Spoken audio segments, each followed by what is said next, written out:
بسم اللہ الرحمن الرحیم۔ محترم ناظرین، عصر کی نماز کے بعد ان مخصوص کلمات کو 3 بار پڑھنے کا معمول بنا لینے سے جسم سے ہر قسم کی بیماری دور ہو جاتی ہے اور انشاءاللہ زندگی بھر کوئی مرض قریب نہیں آتا، خواہ وہ کینسر ہو، شوگر ہو، بلڈ پریشر ہو یا کوئی اور لا علاج بیماری۔ رسول اکرم صلی اللہ علیہ وآلہ وسلم کے ارشاد کردہ ان مختصر کلمات میں اللہ تعالیٰ نے ایسی برکت رکھی ہے کہ اس کی رحمت سے انسان مکمل طور پر تندرست ہو جاتا ہے اور موت تک بیماری سے محفوظ رہتا ہے۔ ان کلمات کو عصر کی نماز کے فوراً بعد 3 بار دل سے پڑھ کر اللہ کی بارگاہ میں دعا مانگنے سے سخت بیماری بھی ختم ہو جاتی ہے۔ ان الفاظ کی تاثیر اتنی زبردست ہے کہ انسان حیران رہ جاتا ہے کہ اتنے سادہ کلمات میں اتنی طاقت کیسے ہو سکتی ہے۔ یہ کلمات نہ صرف جسمانی بیماریوں سے نجات دلاتے ہیں بلکہ دل کو سکون اور روح کو تازگی عطا کرتے ہیں،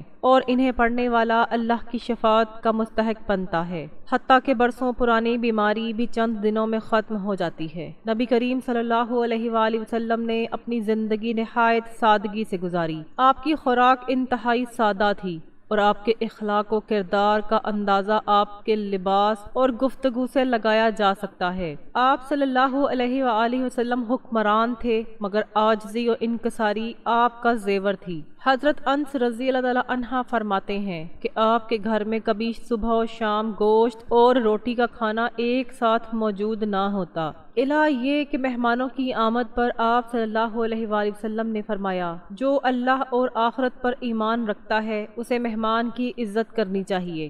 آپ کی ذات سے برکت لینا شفا کا باعث ہے، اور جو دل سے آپ سے محبت کرتا ہے اللہ اس کی دعائیں قبول فرماتا ہے۔ ام المومنین حضرت عائشہ رضی اللہ تعالیٰ عنہا فرماتی ہیں کہ آل محمد صلی اللہ علیہ وآلہ وسلم نے کبھی 2 دن مسلسل جو کی روٹی سیر ہو کر نہ کھائی، حتیٰ کہ آپ اس دنیا سے رخصت ہو گئے۔ ایک اور روایت میں ہے کہ مدینہ تشریف لانے کے بعد آل محمد نے کبھی 3 راتیں لگاتار گندم کی روٹی سیر ہو کر نہ کھائی۔ یہ سن کر دل کانپ اٹھتا ہے کہ جس نبی کے صدقے ہمیں رزق ملتا ہے، انہوں نے سادہ خوراک پر قناعت کی، کبھی شکوہ نہ کیا اور بھوکے رہ کر بھی دوسروں کا خیال رکھا۔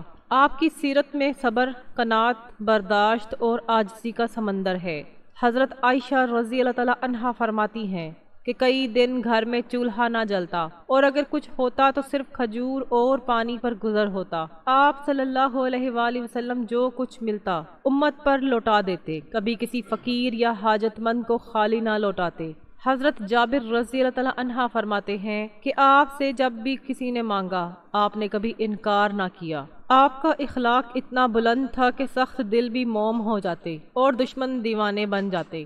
حضرت انس رضی اللہ تعالیٰ عنہ فرماتے ہیں کہ میں نے 10 سال آپ کی خدمت کی، آپ نے کبھی اف تک نہ کہا، نہ کبھی شکوہ کیا، نہ پوچھا کہ یہ کیوں کیا یا وہ کیوں نہ کیا۔ آپ کا چہرہ مسکراتا چہرہ، نرم لہجہ اور محبت بھرا انداز ہر بات کو دل میں اتار دیتا تھا۔ آپ کی سیرت ہمیں اپنی خود غرضی پر غور کرنے کی دعوت دیتی ہے کہ ہم ذرا سی بات پر لڑتے ہیں، تھوڑے مال پر فخر کرتے ہیں اور نعمتیں کم ہوں تو شکوے کرتے ہیں، لیکن آپ صلی اللہ علیہ وآلہ وسلم نے ساری زندگی کھجور کی چٹائی پر گزاری۔ حضرت عمر رضی اللہ تعالیٰ عنہ جب آپ کے حجرے میں آئے اور چٹائی کے نشانات آپ کے جسم پر دیکھے تو رو پڑے اور کہا، کیسر و کسرہ ریشمی بستروں پر ہیں اور آپ اس چٹائی پر؟ آپ صلی اللہ علیہ وآلہ وسلم نے فرمایا، عمر کیا تم نہیں جانتے کہ ان کے لیے دنیا ہے اور ہمارے لیے آخرت؟ یہ سبق ہمیں عاجزی، شکر اور محبت بانٹنے کی تلقین کرتا ہے۔ اگر آپ صلی اللہ علیہ وآلہ وسلم بھوک میں بھی مسکراتے تھے تو ہمیں بھی چھوٹی محرومیوں پر شکایت نہیں کرنی چاہیے۔ اگر آپ نے کبھی بدلہ نہ لیا تو ہمیں بھی معاف کرنا چاہیے۔ اگر آپ نے دوسروں کی فکر کی تو ہمیں بھی دوسروں کے لیے جینا سیکھنا چاہیے۔ آپ نے فرمایا،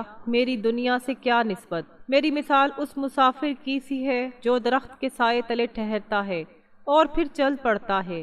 آپ کی زندگی سادگی کی تصویر تھی اور آپ نے صحابہ کو بھی دنیا کی بے وقتی سکھائی۔ حضرت جابر رضی اللہ تعالیٰ عنہ فرماتے ہیں کہ آپ صلی اللہ علیہ وآلہ وسلم بازار سے گزرے جہاں ایک مردہ بکری کا بچہ پڑا تھا جس کے کان چھوٹے تھے۔ آپ نے فرمایا، کون اسے 1 درہم میں لے گا؟ صحابہ نے کہا، 1 پیسے میں بھی نہ لیں گے۔ یہ تو مردہ ہے۔ آپ نے فرمایا مفت لے لو گے؟ صحابہ نے کہا زندہ ہوتا تب بھی عیب دار تھا۔ آپ نے فرمایا اللہ کی قسم، دنیا اللہ کے نزدیک اس مردار سے بھی کم حیثیت رکھتی ہے۔ ایک اور موقع پر آپ نے فرمایا اگر دنیا اللہ کے نزدیک مچھر کے پر کے برابر بھی ہوتی تو کافر کو پانی کا ایک گھونٹ نہ ملتا۔ ناظرین، ان کلمات میں اللہ نے شفا رکھی ہے۔